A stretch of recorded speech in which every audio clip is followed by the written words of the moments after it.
सिन्दूरारुणविग्रहां त्रिनयनां माणिक्यमौलिस्फुरत् तारानायकशेखरां स्मितमुखीम् आपीनवक्षोरुहाम् पाणिभ्यमलिपूर्णरत्नचषकम् रक्तोत्पलं बिभ्रतिम् सौम्यां रत्नघटस्थरक्तचरणां ध्यायेत् परामम्बिकाम्।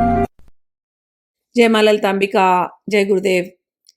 आप सभी दर्शकगण और साधकगण के हृदय में बैठी मां ललितांबिका को मैं प्रणाम करती हूँ। अपने सभी गुरुजनों को प्रणाम करती हूँ। आदि गुरु शंकराचार्य तक जितने मानवों गुरु हैं, सभी दिव्योग गुरु और अपने दिव्योग गुरु और सिद्धोग गुरुओं को प्रणाम करते हुए मैं ललिता सहस्त्रनाम इसके जो मंत्र हैं उनके अर्थों को समझाने का प्रयास कर रही हूँ और अपने गुरुजनों से प्रार्थना है कि ये मैं बिल्कुल सरल शब्दों में आप लोगों को समझा पाऊँ, ऐसी वो कृपा करें। हम लोगों ने अभी तक श्लोक नंबर 40 तक पढ़ा है, जहाँ पर हमने देवी के ध्यान मंत्रों को भी समझा, देवी के स्वरूप को समझा, उनके प्राकट्य की कथा सुनी, भंडासुर वध की कथा सुनी। उसके बाद हमने उनके मंत्र स्वरूप को समझा। पिछले वीडियो में 3 मंत्र जो है उनका 3 कूट में होता है और वो 3 कूट वो माँ के स्वरूप को ही बताता है। गले से लेकर के मस्तक तक पहला बीज मंत्र होता है, फिर गले से लेकर के कटी प्रदेश तक, कमर तक उनका दूसरा बीज मंत्र स्वरूप है और कटी प्रदेश से नीचे, कमर से नीचे चरण तक तीसरा बीज मंत्र वो दर्शाता है। उसके अतिरिक्त हमने माँ के कुंडलिनी स्वरूप पर भी ध्यान किया। इस शरीर में 6 चक्र हैं जो जिसको शक्ति का सेंटर कह सकते हैं, शक्ति के केंद्र हैं। तो उन 6 शक्ति के केंद्र में माँ का ही निवास स्थान है, कुंडलिनी स्वरूप में रहती हैं। जब साधक श्री विद्या की साधना में आगे बढ़ता है तो 3 ग्रंथियों को भेदते हुए ये शक्ति आगे जाती है। साधक अपने स्थूल शरीर से सूक्ष्म शरीर से कारण शरीर तक की यात्रा कर सकता है। कुंडलिनी शक्ति को जागृत करना इसे ही कहते हैं। इसके ऊपर हमने पिछले वीडियो में समझाया। ये तो गूढ़ बातें हुई, रहस्यात्मक बातें हुई, काफ़ी टेक्निकल हुई। बहुत लोगों को टेक्निकल बातें समझ आती हैं, बहुत लोगों को समझ में नहीं आती हैं। लेकिन अब जो माँ का जो स्वरूप है, यहाँ पर कोई ऐसी तकनीकी बातें नहीं है, कुंडलिनी और चक्र और शक्ति और ये सब कोई बात नहीं है। अब हम माँ के बड़े सुंदर स्वरूप का दर्शन करने वाले हैं। श्लोक नंबर 41 से लेकर के 60 ये सारे श्लोक आज की वीडियो में बोलूंगी और उनके अर्थों को समझेंगे। श्लोक नंबर 41 से लेकर के श्लोक नंबर 42 ये जो दोनों श्लोक हैं, ये भक्त के ऊपर अनुग्रह करने वाली मेरी माँ का स्वरूप है, भक्तानुग्रह स्वरूप। श्लोक नंबर 41, भवानी भावनागम्या भवारण्य कुठारिका भद्रप्रिया भद्रमूर्ति भक्त सौभाग्यदायिनी। मेरी माँ कैसी है? मेरी माँ भवानी है, भव की पत्नी, शिव की पत्नी, जिनसे ये संसार आया वो भवानी। तो मेरी माँ भवानी, हे भवानी आपको नमस्कार है। भावना गम्या, हे माँ आप भावना गम्य हो। जब भक्तों की भावना बढ़ जाती है, उस भावना में आप प्रकट होती हो। भावना गम्या आपको नमस्कार है। भवारण्य कुठारिका, हे माँ हम सब इस संसार रूपी जंगल में फंसे हुए हैं, फिर भी आप इतनी दयालु हो। जब आपके चरण को पकड़ लेते हैं तो आप इस संसार रूपी जंगल को काट देती हो। तो आप उस कुठारिका के जैसे हो। कुठारी यानी एक्स, जिससे हम पेड़ काटते हैं ना, कुल्हाड़ी जैसे, जिसे पेट काटते, आरी आरी जैसे। तो माँ आप उस आरी के जैसे हो जो इस भव रूपी जंगल को काट देती हो अपने भक्तों पर अनुग्रह करने के लिए। तो ऐसी तो ये माँ है, आपको नमस्कार है। भद्र प्रियाय नमः। आप जितनी भी भद्र चीजें हैं, जितनी भी अच्छी चीजें हैं, वो आपको प्रिय हैं, आपको नमस्कार है। भद्र मूर्तिये नमः। आप तो अपने आप में भद्र मूर्ति हो, आपको नमस्कार है। भक्त सौभाग्यदायिन्ये नमः। हे मां, आप भक्तों को सौभाग्य देने वाली हो, आपको नमस्कार है। श्लोक नंबर 42। भक्ति प्रिया भक्ति गम्या भक्ति वश्या भयापहा शांभवी शारदाराध्या शर्वाणी शर्मदायिनी। इतने सुंदर श्लोक हैं। अभी तक 40वें श्लोक में जब जब बातें हो रही थी कुंडलिनी की बात, मंत्र का स्वरूप, इतनी तकनीकी बात, तो कई बार ऐसा लगता है बड़ा बहुत कठिन है श्री विद्या। लेकिन यहां जब माँ आती है, माँ की जब बात समझाई जा रही है और कहती हैं भक्ति प्रिया, हा लगता है अब हमारी माँ है ये। भक्ति प्रिया है नहीं, भक्ति से जो जिसे भक्ति अच्छी लगती है। भक्ति होती क्या है? भक्ति में केवल 9 ही तो बातें होती है ना, जो श्रवण से शुरू होती है। श्रवण करना, माँ के कथाओं का श्रवण करना। अभी हम माँ की बातें सुन रहे हैं, ये भक्ति का अंग है। तो जो कोई माँ की कथाएं सुनता है, त्रिपुरा से सुनता है, सौंदर्य लहरी सुनता है, ललिता सहस्त्रनाम सुनता है, और भी माँ के सुंदर सुंदर जितने ग्रंथ हैं या कथाएं जो सुनता है, वो श्रवण भक्ति करता है। तो माँ ऐसी भक्ति से प्रसन्न हो जाती। श्रवण इतना करो, इतना करो, इतना करो कि आपके मुख से माँ की महिमा निकलती रहे, तो वो कीर्तन हो जाता है। माँ के सुंदर सुंदर भजन आप गाते रहो, कीर्तन हो गया। तो इतना इतना भजन करो, इतना श्रवण करो कि आपके मुंह से कीर्तन स्वयं निकलने लगे। जो कीर्तन करता है वो कीर्तन भक्ति करता है, माँ कीर्तन से प्रसन्न होती है। श्री चक्रवासिनी देवी नमस्ते, शिवकाम सुंदरी देवी नमस्ते, श्री कृष्ण सोदरी देवी नमस्ते, राजराजेश्वरी देवी नमस्ते, राजराजेश्वरी देवी नमस्ते। अम्बा परमेश्वरी अखिलांडेश्वरी आदिपराशक्ति पालय मां। श्री भुवनेश्वरी राजराजेश्वरी, श्री भुवनेश्वरी राजराजेश्वरी आनंद रूपिणी पालय मां। अम्बा परमेश्वरी अखिलांडेश्वरी आदिपराशक्ति पालय मां। कीर्तन हो गया। मैं कीर्तन कर रही हूं, आप सुन रहे हो, तो मेरी कीर्तन भक्ति हो रही है, आपकी श्रवण भक्ति हो रही है। माँ इससे प्रसन्न होती है। 2 लोग मिल गए और माँ की कीर्तन कर रहे हैं। भक्ति प्रिया नाम है माँ का, भक्ति प्रिया। अब 2 लोग मिले, एक ने गाया, एक ने सुना।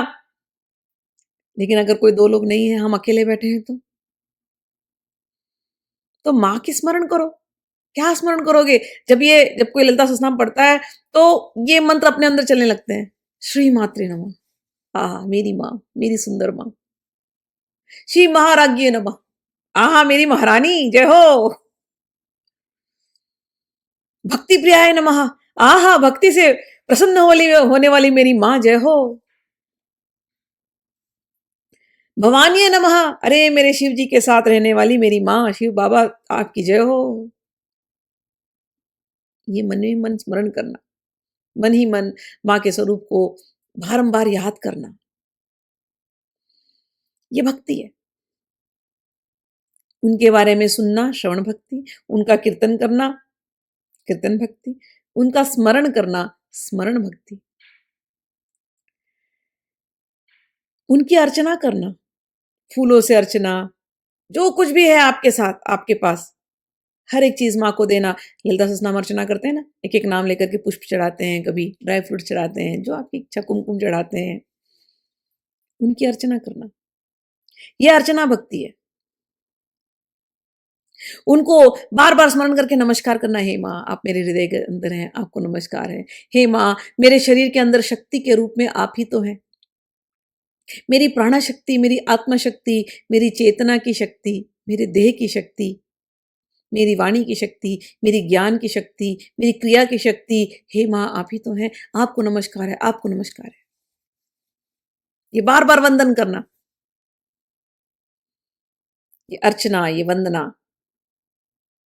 ये भी तो भक्ति है।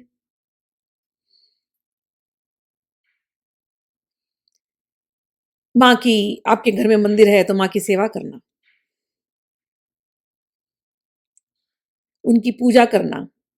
पूजा कैसे होती है उनकी? आप बैठे हैं, आप सहस्त्र नाम पढ़ते हैं, आप माला जपते हैं, आप अनुष्ठान करते हैं, ये उनकी पूजा है। आप अपने आप को उनकी सेविका समझते हैं। मैं आपकी दासी हूं मां, मैं आपकी सेविका हूं, मैं आपकी सहचरी हूं, मैं आपके लिए ही हूं, मैं संसार में जो कुछ भी कर रही हूं मैं आपके लिए कर रही हूं। ये सहचरी भाव। माँ आपने मुझे संसार में भेजा है, माँ आपने इतना सुंदर परिवार दिया है, माँ आपने इतने अच्छे अच्छे मित्र दिए, इतने अच्छे अच्छे लोग दिए मेरे आसपास, सबकी सेवा मैं कर रही हूं। हे माँ ये आपकी सेवा है, आप इस सेवा को ले लो। ये सहचरी भाव, ये दास्य भाव, दासी का भाव। माँ मैं आपकी दासी हूं, माँ मैं आपके हाथ हूं। बोलते हैं ना जब माँ, जब भवानी नहीं प्रकट हो सकती तो उन्होंने माँ बनाए, है ना। तो माँ मैं आपका स्वरूप हूं, मैं आपकी दासी हूं। ये दास्यम वाला भाव, ये भी भक्ति है। तो श्रवण भक्ति, कीर्तन भक्ति, स्मरण भक्ति, अर्चन भक्ति, वंदन भक्ति, दास्य भाव वाली भक्ति, पूजन भक्ति, ये सारे भाव जो है ये भक्ति के हैं। माँ के चरणों की सेवा करना, भाव में जाकर के माँ के चरण सजाना, माँ को सुंदर सुंदर वस्त्र पहनाना, भावराज में जाकर के अपने भावना में माँ का श्रृंगार करना, माँ की सेवा भक्ति है।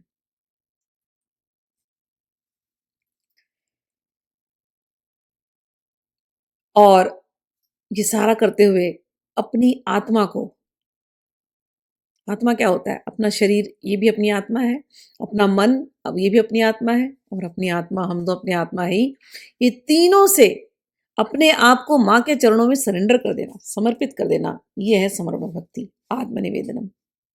तो जो कोई ये ऐसा कुछ भी करता है, माँ बड़ी प्रसन्न होती है। क्यों? माँ का नाम है भक्ति प्रियाय नमः। ये माँ आपको नमस्कार है। भक्ति प्रियाय भक्ति गम्या, आप भक्ति गम्य हो जो इस प्रकार की भक्ति करते हैं, चाहे कहीं श्रवण हो, चाहे कहीं कोई स्मरण कर रहा है, चाहे कोई कीर्तन कर रहा है, चाहे कोई सेवन कर रहा है, चाहे कोई पूजा कर रहा है, चाहे कोई अर्चना कर रहा है, आप इन विधियों के द्वारा आप गम्य हो, आपको पाया जा सकता है, आपको ये अच्छा लगता है। भक्ति वश्याय नमः। हे माँ आप वैसे तो आपको, आप स्वतंत्र हो, आपको कोई वश में नहीं कर सकता, आपको तो शिव जी भी वश में नहीं कर सकते, लेकिन माँ आप भक्तों के वश में हो जाती हो। आपका नाम है भक्ति वश्याय नमः। भयापहाय नमः। हे माँ अपने भक्तों के हर भय को आप दूर कर देती हो।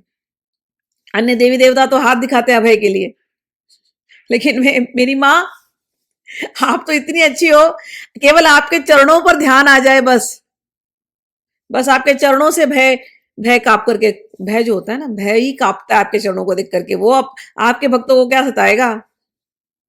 भयापहाय नमः। आप अपने भक्तों के हर भय को आप हरने वाली हैं, आप हटा देने वाली हैं, आप भगा देती हैं। भक्ति प्रिया भक्ति गम्या भक्ति वश्या भयापहा शांभवी शारदा आराध्या शर्वाणी शर्मदायिनी। हे माँ आप तो शांभवी हो, शंभु की पत्नी। हे माँ शारदा आराध्या, सरस्वती शारदा वो भी आपकी आराधना करती हैं।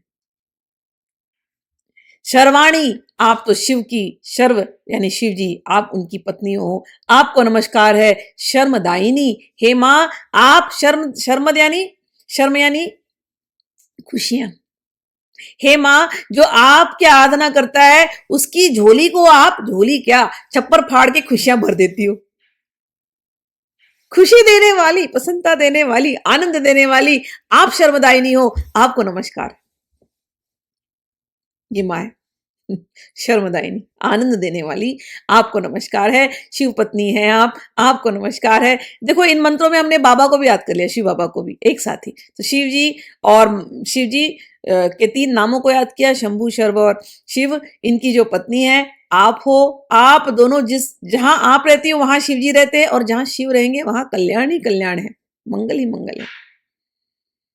तो जहां आप दोनों होंगे वहां पर आनंद ही आनंद है, और वहां कोई डर रह कैसे सकता है। आपका नाम ही है दारिद्र दुख भय हारिणी, आप तो भय को भगा देने वाली। शांकर्ये नमः, आप शांकरी हो, शिव जी की पत्नी, शंकर की पत्नी शांकरी, आपको नमस्कार है। श्री करिये नमः, आप श्री देने वाली हो। श्री यानी धन दौलत ऐश्वर्य, ये तो साधारण अर्थ हुआ। श्री का और एक अर्थ है लक्ष्मी। विष्णु की पत्नी, जब हम त्रिपुरा रहस्य पढ़ते हैं तो माता त्रिपुरा जो है, ये माता त्रिपुरा ही लक्ष्मी बनी है, माता त्रिपुरा ही गौरी बनी है, माता त्रिपुरा ही सरस्वती बनी है, इसीलिए इनका नाम त्रिपुरा पड़ा। तीनों इन्हीं से आए हैं, इसलिए इनका नाम त्रिपुरा पड़ा है। एक नाम एक अर्थ, ऐसे तो कई ना अर्थ है, त्रिपुरा का अर्थ यही है। तो हे माँ, आप ही तो वो श्री हो, आप ही तो वो लक्ष्मी हो, विष्णु की पत्नी बनकर के आप आई हो। तो जिस घर में आपकी आराधना होती है उस घर में विष्णु की कृपा और लक्ष्मी तो बैठ जाती हैं, जाती नहीं उस घर से। हे मां शांकरी, श्रीकरी, साध्वी, शरदचंद्र निभानना, आप शांकरी हो, आप श्रीकरी हो, आप साध्वी हो, आपको नमस्कार है। साध्वी, शरदचंद्र निभानना, हे माता, आपका जो मुख है वो इतना सुंदर है जैसे शरद पूर्णिमा का चांद हो। तो शरद चंद्र निवारणा, तो जो शरद ऋतु में जो चंद्रमा होता है ना, बड़ा सुंदर होता है। तो पूर्णिमा का चांद कभी आप देखना, तो वैसा जो चेहरा, वो जो उसके अंदर जो आभा है, चांदनी है, वैसी आभा हमारे माता के मुख से निकलती है। तो माँ आप इतनी सुंदर लगती हो जैसे शरद चंद्र के पूर्णिमा का चांद। ओम शातोदरी शांतिमती निराधारा निरंजना, आप शातोदरी हो। शातोदरी यानी कमर, उधर, ठीक है ना, बड़ी पतली सी आपकी कमर है। शांतिमती हो, शांत स्वभाव वाली हो आप। और निराधाराय नमः, आप सबकी आधार हो, आपको किसी आधार की जरूरत नहीं है। हे माता रानी, आपको नमस्कार है। निरंजना, हे देवी, हे माता, आप निरंजना हो। निरंजना यानी जिसके जिस जिस जिसके जिसको अज्ञान नहीं है, सारे ज्ञान जिसका है वो आप ही का है। तो आप के ऊपर कोई दाग नहीं है, आपके ऊपर कोई अज्ञानता नहीं है, आप स्पॉटलेस। निरंजना यानी आप एकदम स्पॉटलेस हो, एकदम सुंदर, जिसमें कोई दाग है ही नहीं। आगे है निर्लेपा निर्मला नित्या निराकारा निराकुला निर्गुणा निष्कला शांता निष्कामा निरुपप्लवा। हे मां, आप निर्लेपा हो। निर्लेपा यानी ये गुण, जो प्रकृति के 3 गुण होते हैं, सतोगुण, रजोगुण, तमोगुण, ये संसार को जकड़े रहते हैं, लेकिन आपके ऊपर इनका लेप भी नहीं है, आप तो इनसे दूर हैं। संसार की या कोई भी वस्तु जो भी ब्रह्मांड में है, इनसे, इसमें आप लिप्त है ही नहीं, आप को ये बांध सकते नहीं, आप इनसे निर्लिप्त हो। तो निर्लेपा। निर्मला, आपके ऊपर कोई दाग नहीं है, आप मला, निर्मल यानी शुद्ध, मल यानी दाग, तो आप बहुत ही शुद्ध हैं, आपके ऊपर अशुद्धि है ही नहीं। नित्या, आप हमेशा रहने वाली हैं। ये संसार आएगा जाएगा, ब्रह्मांड आएंगे जाएंगे, लेकिन ये हलचल आपके ऊपर नहीं होता। हे माता रानी, संसार हो या ना हो, ब्रह्मांड हो या ना हो, आप तो हमेशा रहने वाली हैं। हे नित्याय, आपको नमस्कार है। निराकाराय, हे माँ, आपका कोई आकार नहीं है, या इसलिए कहते हैं आकार नहीं है, क्योंकि माँ हर आकार में तो आप हो, किस आकार से आपको बांधा जाए। ये संसार में कहेंगे ना माँ कहाँ है, मैं पूछूं देवी कहाँ है, भगवान कहाँ है, तो आप सब जगह है ना। आकाश में माँ है, हाँ है। चंद्रमा में माँ है, हाँ है। सूर्य में माँ है, हाँ है। धरती में माँ है, हाँ है। जल में माँ है, हाँ है। अग्नि में माँ है, हाँ है। वृक्ष में माँ है, हाँ है। जितने कीटाणु है उसमें माँ है, हाँ है। पक्षी में माँ है, हाँ है। चतुष्पद में माँ है, जितने जानवर है माँ है। इंसानों में माँ है। देवता में माँ है। स्वर्ग में माँ है। पाताल लोक में माँ है। हर रूप में तो आप है माँ। इतने तो रूप आपने धारण करके रखे हैं, किस रूप में आपको बांधा जाए, क्योंकि आपको किसी रूप में बांध नहीं सकते, इसलिए सब कहते हैं माँ आप निराकार हो, सभी आकारों में हो और आप सभी आकारों से परे हो। इसलिए हे निराकार रूपिण्य, हे निराकाराय, आपको नमस्कार है। निराकुलाय हो, आप कभी आकुलित मतलब कभी आप एजिटेट नहीं होती, आप हमेशा शांत रहती हैं। हे निराकुलाय, आपको नमस्कार है। निर्गुणाय नमः, हे माँ ऐसे तो आपके अंदर असंख्य गुण हैं, आपके गुण कितने गाए जाए कम है, लेकिन फिर भी आप निर्गुणा है। निर्गुणा का अर्थ है आप सत्व रजस तमस, ये जो प्राकृतिक जो 3 गुण हैं इनसे आप परे हैं, इसलिए आपको नमस्कार है। निर्गुणा, आपको नमस्कार है। निष्कला, आप निष्कला हैं। जितनी संसार की कलाएं 2 चीज में आती हैं, आत्मा स्वरूप में आती हैं और आपके हृदय चेतना स्वरूप में, ठीक है ना। तो प्राण की कला होती है और आपकी आत्मा की मतलब मन की कला होती है। तो ये 2 प्रकार की हमारी कलाएं होती हैं, तो अलग अलग कलाओं में माँ ही है, ठीक। तो जो कुछ भी आप संसार में देख रहे हो सबकी अपनी एक कला है, सब में एक कला है। तो एक अर्थ होता है कला का आर्ट्स, ठीक है। तो हर कला में आप हो, ये भी बात सच है। दूसरा होता है हर व्यक्ति के अंदर 2 मेन कला होती है, उसका हार्ट कितना डेवलप है, उसका हृदय कितना, उसके अंदर प्रेम कितना है और उसकी बुद्धि कितनी है, ये दोनों से हम मेजर करते हैं कला। तो हे माँ आप इन दोनों से भी परे हो। संसार की जितनी कलाएं हैं इससे आपको बांधा नहीं जा सकता, इससे आपकी उपमा दी नहीं जा सकती, तो आप इन कलाओं से परे हो। शांताय नमः, आप शांता हो। निष्कामाय नमः, आपके अंदर कोई काम है ही नहीं, काम तो आपके चरणों में आकर के बैठा हुआ है, काम को तो आपने आश्रय देके रखा हुआ है, आपको तो कोई काम है ही नहीं। तो हे निष्कामा, आपको नमस्कार है। निष्कामाय नमः, निरुपप्लवाय नमः, आपको किसी भी चीज से निरुपप्लवाय, उपलब्ध जिसको बोलते हैं ना अफ्लिक्शन, किसी चीज से आप इफेक्ट नहीं होती हो, कोई चीज आपके ऊपर असर नहीं करती है। हाँ, जैसे हम लोगों के ऊपर बहुत सारी चीज असर करती है, हमें बीमारी लग जाती है, हमारा शरीर गलता है, ये सब कुछ हमें होता है, लेकिन माँ आपको ये सब कुछ नहीं होता।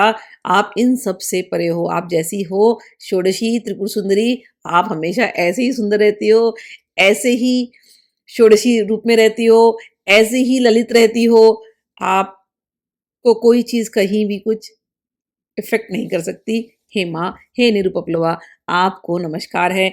नित्य मुक्ताय नमः, निर्विकाराय नमः, निष्प्रपंचाय नमः, निराश्रयाय नमः, आप नित्य मुक्त हो, आपको कोई बांध नहीं सकता। निर्विकार, आपके अंदर कभी कोई विकार नहीं आता। जैसे कहा ना, हम लोगों के अंदर तो बहुत विकार आता है, पैदा हुए थे तो बच्चे बने थे, बच्चे बन करके तब चमड़ी अच्छी थी, फिर यंग एज में और अच्छे होते हैं, फिर बुढ़ापा आने लगता है, फिर सब गलने लग जाता है, फिर मृत्यु हो जाती है, फिर नया शरीर लेकर के आते हैं, न जाने कितने विकार। ये तो शरीरों का विकार है, ऊपर से मन के विकार, वो तो पता नहीं कितने हैं। लेकिन हे माँ, आपका तो ऐसा कोई विकार है ही नहीं, आपका तो शरीर भी शुद्ध है, मन भी शुद्ध है, आपका पूरा आकार ही शुद्ध है। तो निर्विकाराय नमः, आपको प्रकृति की कोई विकार आपको छू नहीं सकती, भले प्रकृति आपसे ही आई है। तो निर्विकाराय नमः, निष्प्रपंचाय नमः, इस संसार का सारा प्रपंच आप देखती हैं, आप ही खेल रही हैं, लेकिन आपको ये प्रपंच इफेक्ट नहीं करता जितना हमको करता है। हे माँ, तो आप निष्प्रपंचा हो, तो आपको नमस्कार है। निराश्रयाय नमः, आप किसी के आश्रित नहीं है, सब आपके आश्रित है, इसलिए हे माँ आपको नमस्कार है। नित्य शुद्धाय नमः, आप नित्य शुद्ध हैं। नित्य बुद्धाय नमः, आप हमेशा नित्य बुद्ध, बुद्ध यानी कॉन्शियस। हम तो 2 घंटे पहले क्या हुआ हम भूल जाते हैं, हमारी बुद्धि इतनी कमजोर है। लेकिन माँ, माँ हमेशा जागी है, वो कभी कुछ भूलती नहीं, उसे सब पता होता है। कॉन्शियस, ऑलवेज कॉन्शियस, हमेशा जागृत अवस्था में रहती है, तो उसको कहते हैं नित्य बुद्धाय नमः। बुद्ध को क्या हुआ था, बुद्ध जागृत हो गए थे ना। तो आप वैसी हैं, नित्य बुद्धाय नमः। निरवध्याय नमः, आपके अंदर कोई भी एक भी कमी नहीं है, फ्लॉ। निरवध्याय नमः। निरंतराय नमः, आप निरंतर रहती हैं। नित्य मुक्ता निर्विकारा, निष्प्रपंचा निराश्रया, नित्य शुद्धा नित्य बुद्धा निरवध्या निरंतरा, निष्कारणा निष्कलंका, निरुपाधि निरीश्वरा, निरागा रागमथिनी, निर्मदा मदनाशिनी। हे माँ, आप निष्कारणा हो, आप निष्कलंक हो, कलंक नहीं है आपके ऊपर। निरुपाधि, किस उपाधि से आपको बांधा जाए, कोई उपाधि नहीं, आप तो सभी उपाधियों से ऊपर हो। तो आप निरीश्वरा, ईश्वर का अर्थ होता है जो दूसरे को संयमित करे, कंट्रोलर। लेकिन हे माँ, आप तो सुप्रीम कंट्रोलर हो, सबको कंट्रोल आपने करके रखा है, सारे देवता भी आप ही कंट्रोल में है, तो आपको कंट्रोल करने वाला कोई नहीं, आप स्वतंत्र हो। तो निरीश्वरा, आप निरीश्वरा हो, आप निरुपाधि हो, आपको कोई उपाधि नहीं चाहिए। निरागा, आपको कोई राग नहीं है। राग मथनी, राग जो होता है भक्तों के अंदर, आपके भक्तों के अंदर यदि कोई राग हो किसी भी चीज के प्रति, राग क्या होता है, कोई भी प्रिय वस्तु हो वो हमें चाहिए, और चाहिए और चाहिए और चाहिए। राग, और ये हमारे अंदर तृष्णा जगाती है, ये राग ही हमारे दुख का कारण होती है, ये राग ही हमारे हमारे अंदर कामना जगाती है, तो हम दुखी होते रहते हैं ये कामना, ये राग के चक्कर में। तो माँ जो है, माँ की जब हम भक्ति करने शुरू करते हैं, शुरू तो यहीं से होती है, माँ हमें ये कामना है, हमें ये चीज चाहिए, चलते तो वहीं से हैं। माँ धीरे धीरे कामना पूरी कर देती है, लेकिन माँ कामना पूरी करते करते माँ आपके उस राग पर भी काम करती है, जिस वजह से आपको कामना होती है, क्योंकि ये कामना ही आपके बंधन का कारण है। तो माँ, आपको समझ में नहीं आएगा कैसे काम करती है, उस समय तो लगता है कि हाँ मेरी इच्छा पूरी हो रही है, लेकिन धीरे धीरे माँ ऐसे दृष्टि खोलती है कि इन जो छोटी छोटी इच्छाओं के पीछे जो तुम भाग रहे हो, यही तुम्हारे बंधन का, यही तुम्हारे दुख का कारण है। तुम इन इच्छाओं से ऊपर उठो। मेरे शुद्ध भक्त मेरे चरणों की सेवा के अतिरिक्त और कोई इच्छा नहीं रखते। तो धीरे धीरे माँ राग मथनी, जहां जहां तुम्हारा मन आसक्त हुआ है संसार के किसी भी विषय में, धीरे धीरे माँ ऐसे मंथन करती है, ऐसे मथती है उसको, मथते मथते मथे मथ जहां जहां तुम्हारे राग हैं वो सबको काटते काटते काटते आपको मुक्त अवस्था तक ले जाती है। तो खुद तो निरागा है, आपको भी निरागा, मतलब आपको भी राग से मुक्त कर देती है। ऐसी मेरी माँ है। राग मथन्यै नमः, निर्मदाय नमः, मदनाशिन्ये नमः। माँ को कभी कोई मद नहीं है, मद यानी घमंड, माँ को है ही नहीं। तो मदनाशिन्ये नमः दूसरा नाम है कि जो माँ के भगत होते हैं ना, उनके अंदर भी अगर कोई घमंड हो, कोई अहंकार हो, तो माँ उसका नाश करके रखती हैं। तो कई बार ऐसा भी होता है, आप गए माँ से कुछ मांगने के लिए और माँ को लग रहा है कि नहीं ये तो इसके अहंकार को बढ़ाएगा और ये इसके विनाश का कारण होगा, तो कई बार इच्छा नहीं भी पूरी होती है ना। दुख हमें होगा, अरे माँ हमने इतनी पूजा करी, आपने हमारी इच्छा नहीं पूरी करी, क्योंकि माँ को आपकी भलाई चाहिए। तो जो चीज आपके अहंकार को बढ़ाएगी, आपके मद को बढ़ाएगी, और जो चीज आपके विनाश का कारण बनेगी, तो माँ नहीं पूरी करती है। माँ अहंकार को टिकने नहीं देती। जितनी आप माँ की भक्ति में आगे बढ़ोगे, मद अगर किसी भी बात का है आपको, तो माँ उसको नाश करके छोड़ेगी। तो ये बात है मद नाशिन्ये नमः। संसारिक अहंकार होते हैं तो उनको नाश करती है। ठीक। निश्चिंताय नमः, माँ को कोई चिंता है नहीं। और निरहंकाराय नमः, माँ को कोई अहंकार नहीं है। निर्मोहाय नमः, माँ को कोई मोह नहीं है। मोहनाशिन्ये नमः, माँ माँ निर्मोही है, और अगर उसके भक्तों को किसी चीज का मोह है, मोह ही हमारे दुख का कारण होता है। संसार में लोग अपने बच्चों से बड़ा प्रेम करते हैं, और वही बच्चा जब बड़ा होकर के माँ बाप को नहीं देखता, तो पत्नी को पति से मोह हो जाए और वो पति कहीं और घूम रहा है, तो मोह है ना, वो मोह हमको दुख देता है कि हाय हमने तो अपना जीवन दिया इनके लिए, हमारे लिए क्या कर रहे हैं। वो मोह दुख का कारण है। तो जब आप अपना प्रेम माँ से जोड़ देते हो, तो ऐसे जो छोटे छोटे मोह जिसने आपको दुखी करके रखा है, ऐसा जो मद, ये अहंकार, ये लोभ, जो ये रिपु हमारे अंदर होते हैं, इनको ये माँ नाश कर देती है। तो खुद तो निर्मोही है और मोह नाशिनी नमः। माँ ने ही पूरी दुनिया बनाई है, समझ में आया ना। लेकिन माँ पूरी निर्मोही है। कैसे निर्मोही है? देखो, जैसे मैं एक बार टीवी सीरियल देख रही थी, नेशनल ज्योग्राफिक, तो देख रही हूँ सीन में एक शेरनी, ठीक है ना, शेरनी ऐसे उसके बच्चे हैं और वो भाग रही है ऐसे ऐसे ऐसे, और जंगल में एक हिरनी है, हिरनी का बच्चा एक्चुअली, वो शेरनी गई और उसने हिरनी के बच्चे को अटैक किया। अब मैं देख रही हूँ टीवी सीरियल में, मैं डर गई, मैंने कहा हे भगवान, ये छोटा बच्चा बेचारा, हिरण का बच्चा इतना प्यारा सा था, ये शेरनी ने मार दिया उसको। मुझे रोना आ गया टीवी देख करके। वो लेकर के आई और मैंने कहा कैसी क्रूर है, क्या ये शेरनी कितनी क्रूर, ये प्रकृति कितनी क्रूर है, छोटे से हिरण के बच्चे को मरवा दिया, ये क्या सिस्टम है। फिर यही जो शेरनी वहां तक गई थी, क्रूरता दिखाई मेरे आंख के सामने, वो उस हिरनी के बच्चे को गले में घसीट कर लाई और ला करके उसके जो बच्चे थे शेरनी के बच्चे, वो शेरनी के बच्चों को वो अपने बच्चों को खिला रही। अब वही शेरनी जो दूसरे के लिए क्रूर थी, वही शेरनी यहाँ पर वात्सल्य दिखा रही है। ये दोनों सीन जब मेरे आंख के सामने से गए, मैंने कहा ये तो माँ है, एक तरफ वात्सल्य और एक तरफ इतनी क्रूरता। इसको मोह नहीं है और उसको उतना ही प्रेम है। ये तो प्रकृति की बात है। तो ऐसे ही जब माँ के पास माँ के भगत जाते हैं और कोई सच्ची भक्ति करता है, तो उस बच्चे के अंदर अगर थोड़ी भी चीजें ऐसी हैं जो बच्चे के लिए तकलीफ वाली होंगी आगे चल करके, तो कई बार माँ नहीं पूरी करती। बड़ा दुख होता है उस समय पर, माँ नहीं सुन रही क्या, मैंने इतना प्रार्थना किया माँ तुमने सुना नहीं। लेकिन उसमें तुम्हारा कहीं ना कहीं कोई हित छुपा है जो माँ जानती है। माँ तो सब सुनती है, सब जानती है, लेकिन माँ को ऐसी कोई मोह नहीं है तुमसे कि तुमने इतना किया तो मुझे तुम्हारे लिए करना है। माँ को तुम्हारे लिए हमेशा अच्छा ही करना है, इसीलिए वो निर्मोही है। ठीक, वो निर्मोही है, और जहां जहां तुम्हारे मोह पाश में तुम फंसे हो, माँ के हाथ में पाश है ना, खींच के तोड़ देती है। ठीक है, तो मोह नाशिनी निर्ममाय नमः। माँ को मैं मेरा, निर्ममाय नहीं, मम मेरा, मेरा मेरा ऐसा है ही नहीं माँ का। ममता अंतरे नमः। और उसके जो भगत होते हैं ना, जिन जो ऐसा मैं मेरा करते रहते हैं, तुम बोलो मैं माता की भक्ति भी करूं और सारा संसार मेरा है, तो ये मैं मेरा से माँ जो भावना से दूर कर देती है। तो ममता अंतरे नमः, निष्पापाय नमः, पापनाशिन्ये नमः। माँ तो निष्पापा है और अपने बच्चे को भी पाप नाशिनी, उसके भी पापों को वो नाश कर देती है। निष्क्रोधाय नमः, माँ को क्रोध नहीं आता, लेकिन अगर बच्चों के अंदर बड़ा क्रोध हो तो क्रोध शमन्ये नमः, क्रोध को दूर करने वाली है। निर्लोभाय नमः, माँ को कोई लोभ नहीं, लेकिन माँ के भक्तों को लोभ हो तो लोभ नाशिन्ये नमः। निसंशयाय नमः, माँ को तो कोई शक कोई संशय ही नहीं। बच्चों के अंदर बच्चों मतलब हमारे ऐसे भक्तों के अंदर जब संशय आता हो तो संशग्ने नमः, माँ संशय को दूर कर देती है।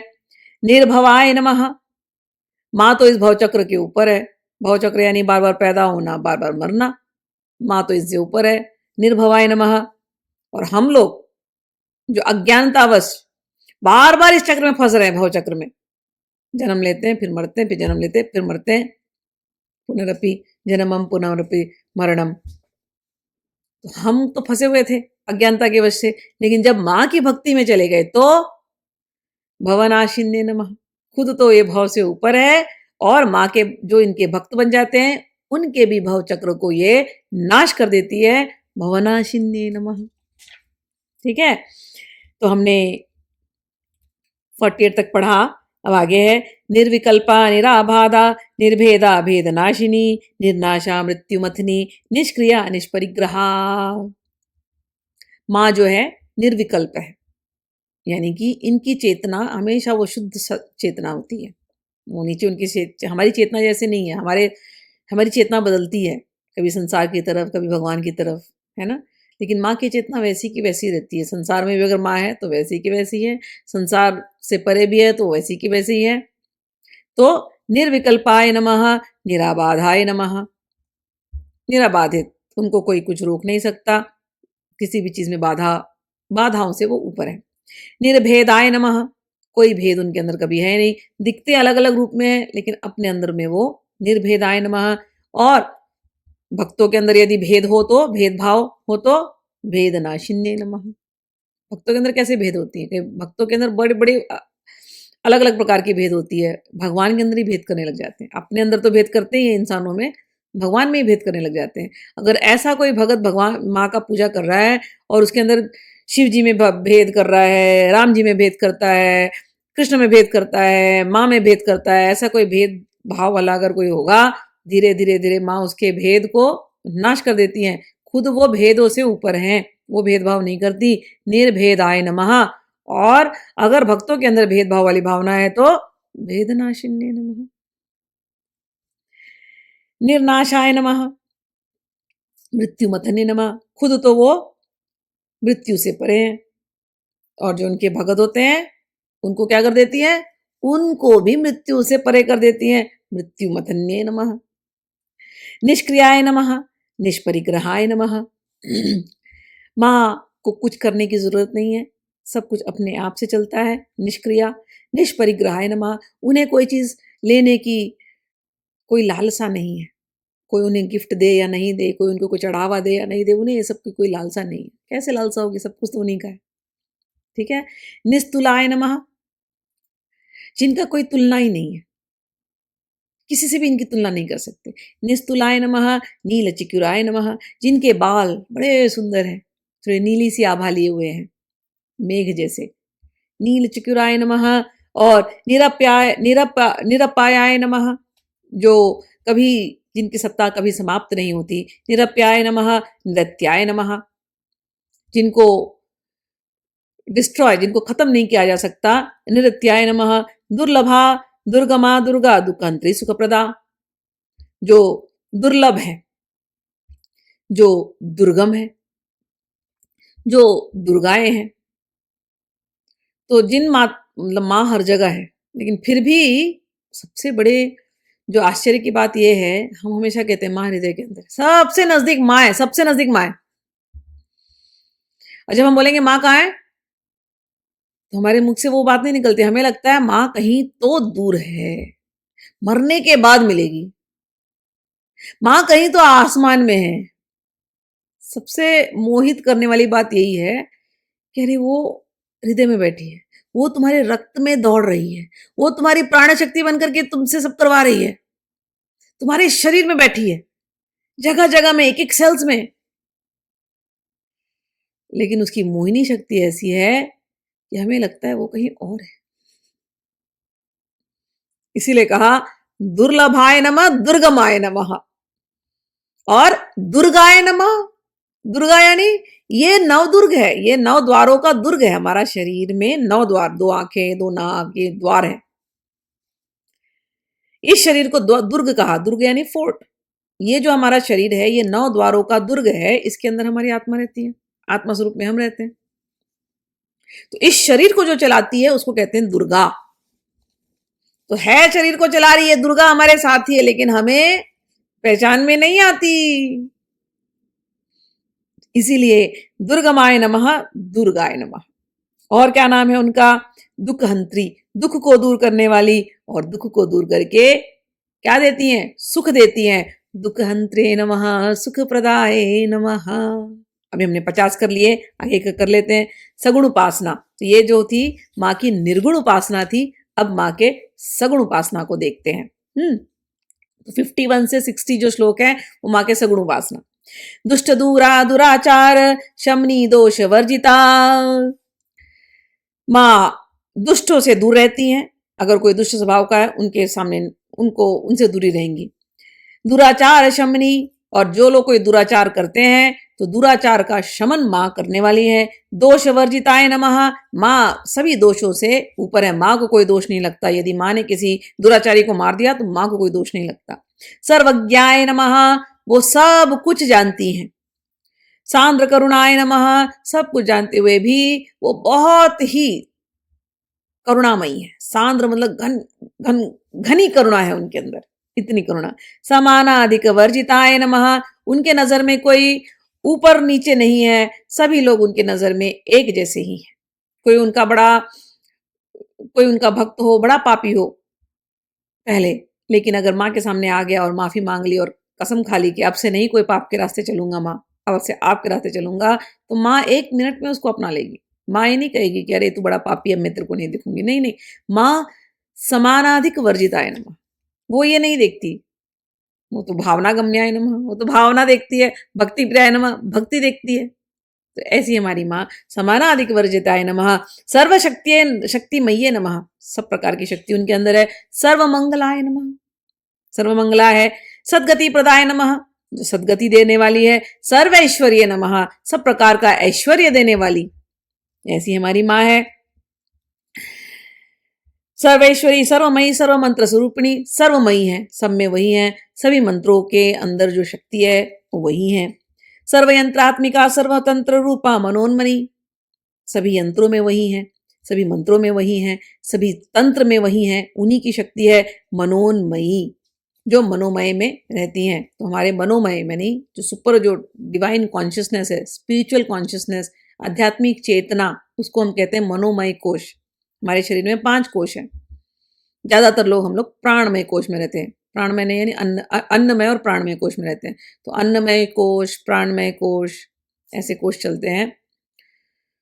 विज्ञानमय अन्नमय कोश, प्राणमय कोश, ज्ञानमय कोश, विज्ञानमय कोश, मनोन्मय कोश, आनंदमय कोश। तो ज्यादातर लोग, सारा संसार अन्नमय और प्राणमय कोश में रहता है, और उसके ऊपर ज्ञानमय कोश होता है, इसमें भी सब लोग रहते हैं। विज्ञानमय कोश वो होता है जब हम आध्यात्मिक ज्ञान की तरफ चलते हैं, और आध्यात्मिक ज्ञान को पाते हुए, आध्यात्मिक रास्ते को चलते हुए हम जब अपने आत्म तत्व तक पहुंचते हैं, तब हम अपने मनोमय कोश में रहते हैं। आनंद, उसी को आनंदमय कोश कहा गया। हम उस आनंदमय कोश में रहते हैं। वो जो कोश है वो देवी है। तो मनोन्मय्ये नमः। महेश्वर्ये नमः, महादेव्ये नमः, हे महादेवी, हे महेश्वरी, आपको नमस्कार है। महालक्ष्मी नमः, हे महालक्ष्मी, आपको नमस्कार है। माँ ही महालक्ष्मी का स्वरूप है। मृड प्रियाय नमः, आप मृड यानी शिव, शिव की प्रिया है, आपको नमस्कार है। महारूपाय नमः, आप हर रूप में हैं, इसलिए आपको नमस्कार है। महापूज्याय नमः, आप पूज्याई हैं, सबसे बड़ी पूज्या आप ही हैं, आपको नमस्कार है। महापातक नाशिनी नमः, घोर से घोर पाप को आप नष्ट कर देने वाली हैं, आपको नमस्कार है। महामाया है आप, आपको नमस्कार है। महासत्वा, महाशक्त्या, महारत्ये नमः, आप ही सत्व हैं और आप ही महाशक्ति हैं, आप ही महारती हैं। रति यानी जिसमें सब में आनंद आता है, हमें सब चीजों में आनंद आता है ना, तो ये जो आनंद है वो माँ ही है। तो महारती नमः, महाभोगाय नमः, सब चीज को भोगने वाली एक अकेली आप ही हैं, आपको नमस्कार है। हे महेश्वरी, सबकी कंट्रोलर आप ही हैं, आपको नमस्कार है। महावीर्याय नमः, महावीर्याय नमः तो जो सबसे वीर हो, वीरांगना, सब प्रकार का वीर्य इनके अंदर ही है, तो आपको नमस्कार है। महाबलाय नमः, सब प्रकार का बल आपके अंदर है, आपको नमस्कार है। महाबुद्धिये नमः, आप महाबुद्धि हैं, विजडम है, प्रज्ञा है, आपको नमस्कार है। महासिद्धिये नमः, सभी सिद्धियों की सिद्धि आप हैं, आपको नमस्कार है। महायोगेश्वरेश्वरिये नमः, आप ही जितने योग जानने वाले हैं, योगेश्वर हैं, वो आप ही को पूजते हैं, आप ही उनकी ईश्वरी हैं, इसलिए सभी योगेश्वर की जो ईश्वरी हैं आप ही हैं, आपको नमस्कार है। महातंत्राय नमः, सभी तंत्र आप ही को ही बताते हैं, तो आपको नमस्कार है। महामंत्राय नमः, महायंत्राय नमः, महासनाय नमः, आप ही सारे मंत्रों में मंत्र सबसे ग्रेटेस्ट जो श्री विद्या सबसे बड़ा, वो आप ही हैं, आपको नमस्कार है। सबसे बड़ा जो यंत्र है श्री चक्र, उसमें आप निवास करती हैं, उसको नमस्कार है। महासनाय, आप 36 तत्वों में रहती हैं, 36 तत्वों में आपका आसन है, उन 36 तत्वों में आप जो बैठी हैं महासन रूप में, आपको नमस्कार है। महायाग क्रमाराध्याय नमः। जो श्री चक्र की जो पूजा होती है ना, बड़ी पूजा होती है, तो उस पूजन से जो प्रसन्न होती है, याग यानी पूजन, तो महायाग उस क्रम से जो पूजा होती है, तो महायाग क्रमाराध्याय नमः। महाभैरव पूजिताय नमः। जो महाभैरव शिव हैं वो आपकी पूजन करते हैं। महेश्वर महाकल्प महातांडव साक्षिण्ये नमः। हे महारानी, जब जब सृष्टि का संहार होता है तो उस समय पे तांडव करते हैं शिव, वो उस संहार का, उस तांडव का साक्षिणी आप ही हो। महाकामेश महिषे नमः। आप महाकामेश शिव जी की पत्नी हो, आपको नमस्कार है। महात्रिपुर सुंदरी नमः। आप त्रिपुर में सारे तीनों लोकों में आप सबसे सुंदर हैं, आपको नमस्कार है। चतुष्षष्ठी उपचार अध्याय नमः। 64 चीजों से आपकी, उपचारों से आपकी पूजा होती है, आपको नमस्कार है। चतुष्षष्ठी कलामयी नमः। 64 कला युक्त आप हैं, आपको नमस्कार है। महाचतुष्षष्ठी कोटि योगिनी गण सेविताय नमः। 64 कोटि की योगिनियां आप की आराधना करती हैं, आपको नमस्कार है। मनु विद्या नमः। मनु ने जो विद्या दी वो विद्या आप ही हैं, मनु को विद्या देने वाली आप ही हैं, तो आपको नमस्कार है। चंद्र विद्याय नमः।